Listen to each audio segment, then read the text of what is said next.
Calendar for the day. The first bill on the calendar for today is House File 1333. The clerk will report the bill.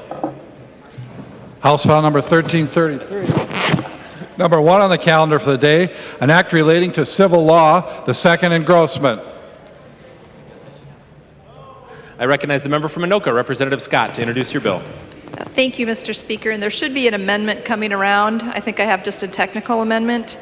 But House File 1333 would allow spousal maintenance to be modified based on the obligees, which is the person receiving the spousal support, based on their cohabitation with another adult following the divorce of the party's marriage. That's kind of the sum of it, and then I can elaborate on that after we have the third reading.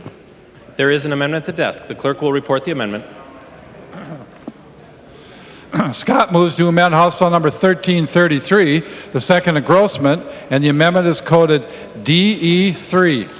I recognize the member from Anoka, Representative Scott, to introduce your amendment. Thank you, Mr. Speaker. This is just a technical amendment that aligns the language here with what was passed in the Senate, so when we send it over to the Senate, they can concur. Any discussion on the DE3 amendment? Seeing no discussion, all those in favor of adoption of the DE3 amendment signify by saying aye. Those opposed, no. The motion prevails and the amendment is adopted. There are no further amendments at the desk. The clerk will give the bill its third reading. Third reading, House File number 1333, as amended. Third reading.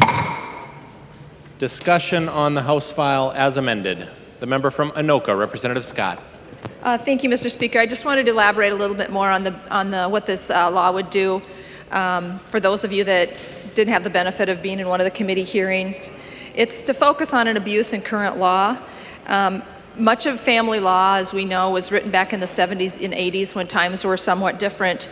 And back then, when spousal support awards were given, most of the time it was given because the wife was a stay-at-home mom. It was to help her, to support her financially moving forward. And back in those days, the spousal report or the spousal support laws were written so that you pay spousal support until either your ex remarries or one of you passes away. And with the change in society in recent decades, with more and more people cohabitating, we found that there's been an abuse of the system where people are basically living together as a married family, a married couple, but they just will not get married because that spousal support will fall away. So this is a remedy for that. It takes several things into consideration, and I would appreciate member support. Any discussion? Seeing no discussion, the clerk will take the roll on the bill.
The clerk will close the roll.